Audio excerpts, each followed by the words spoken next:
Bismillahirrahmanirrahim. Ini sekilas ungkapan perasaan hati saya. Namun sebelumnya sungguh ini saya minta maaf yang sebanyak-banyaknya. Kenapa saya buat pengajian di seputar ilmu tauhid?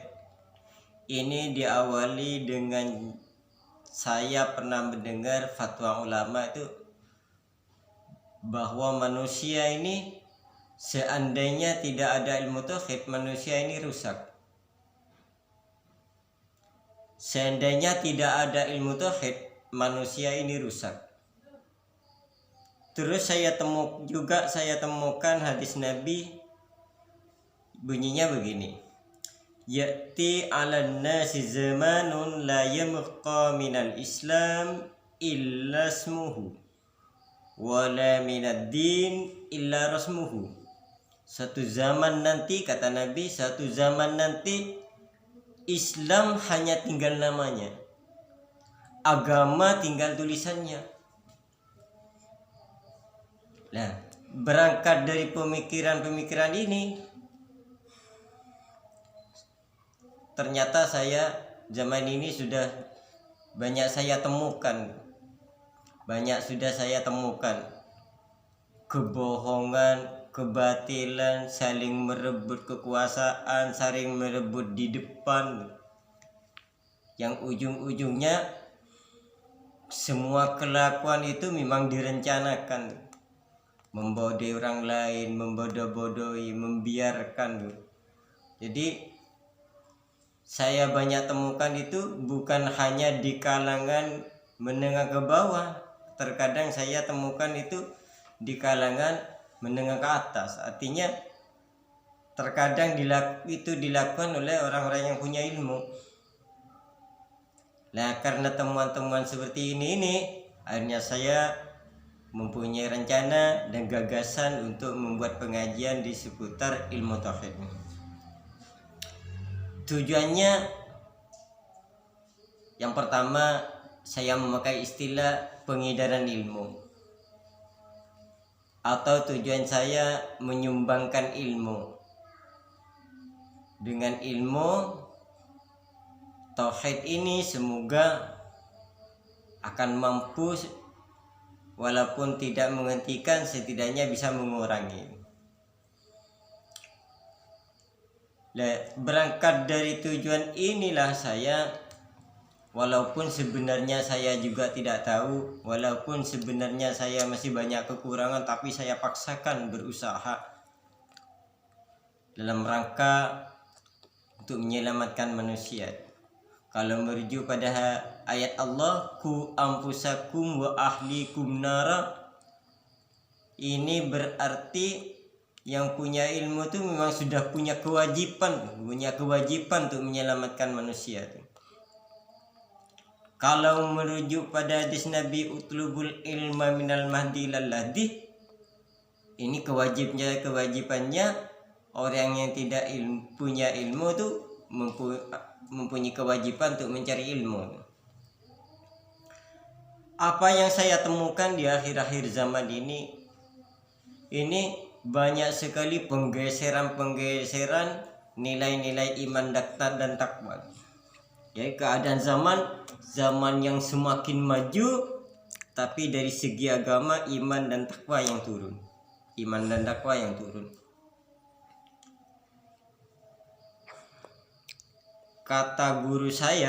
Kalau kata guru saya di zaman sekarang ini lebih baik ada di belakang daripada ada di depan tapi tidak masuk surga. Jadi lebih nyaman di belakang, yang penting masuk surga.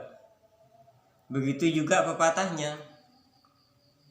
Kata guru saya tuh pepatahnya begini, lebih baik naik gerbong yang penting selamat daripada naik mutiara tapi berisiko tinggi, banyak risikonya. Nah, berangkat dari pemikiran semacam inilah sehingga saya,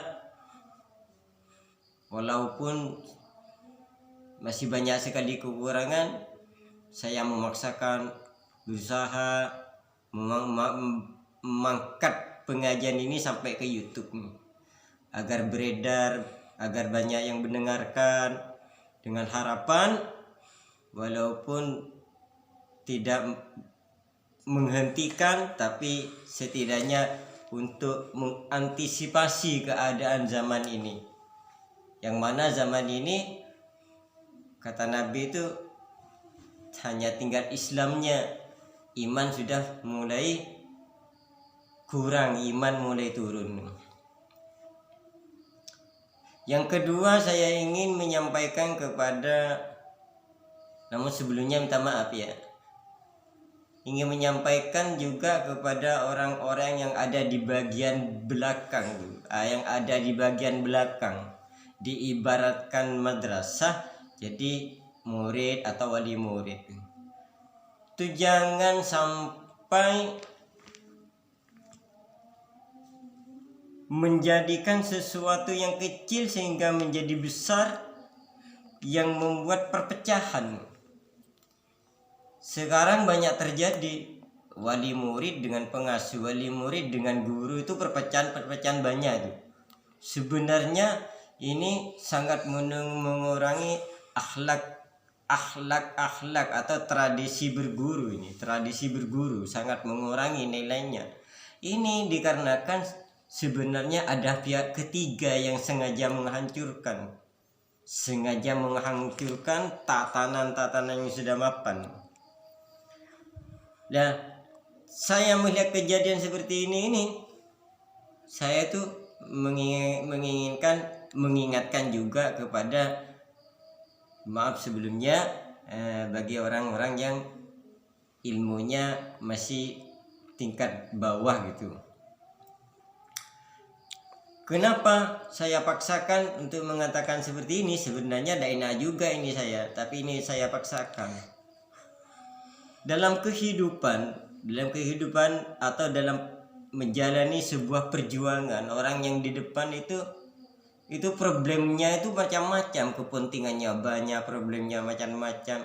Jadi kalau hanya yang sedikit dibesar-besarin itu tidak enak juga tuh, tidak nyaman juga tuh. Dan yang kecil dibesarin tuh sehingga menjadi perpecahan, dari perpecahan pribadi menjadi perpecahan umum tuh, itu tidak enak tuh.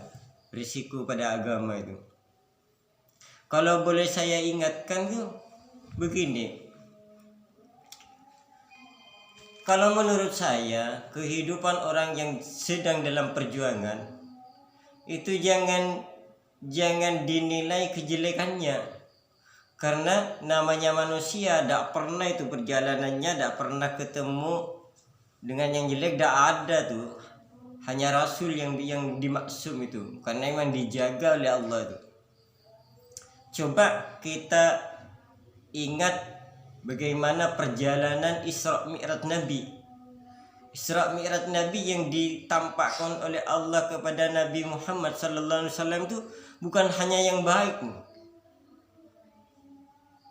yang ahli surga ditampakkan, balasan-balasan amal soleh ditampakkan oleh Allah, yang ahli neraka juga ditampakkan oleh Allah, balasan-balasan yang berdosa juga ditampakkan oleh Allah. Jadi menurut saya filsafat kehidupannya orang perjuangan itu seperti itu. Allah menunjukkan bukan hanya yang baik, yang jelek juga diberitahu oleh Allah. Seperti Nabi Muhammad waktu Isra, yang mapan, yang jelek itu sama ditampakkan oleh Allah Subhanahu wa taala. Akhirnya Rasulullah setelah datang atau turun dari Isra Mi'raj, setelah Nabi Muhammad diberikan pengetahuan atau ditampakkan oleh Allah, yang mapan, yang jelek ditampakkan oleh Allah taala. Setelah Isra Mi'raj, Nabi banyak mengeluarkan hadisnya. Nabi mengerti apa yang akan disampaikan kepada umatnya. Nabi mengerti apa yang dibutuhkan oleh umatnya setelah datang dari Isra Mi'raj ini. Jadi filsafat kehidupan yang seperti ini bagi pejuang atau orang yang mempunyai ilmu, yang mempunyai semangat untuk berjuang, itu biasa bertemu dengan yang tidak nyaman, bertemu dengan yang baik, bertemu yang tidak baik. Itu memang filsafat Isra Mi'raj itu. Untuk apa? Agar kita itu lebih dewasa lagi, agar kita bisa memilih, agar kita bisa membuktikan bahwa yang mapan itu nyaman, yang tidak mapan itu tidak nyaman. Begitu Isra Mi'raj kan, perjalanan Nabi, yang baik ditampakkan, yang jelek juga ditampakkan. Hasilnya Mi'raj itu cuma satu nanti.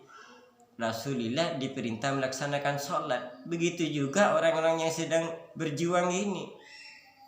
Jangan hanya yang kecil dibesarkan sehingga menjadi perpecahan umat, perpecahan orang banyak. Itu tidak nyaman, salah juga itu.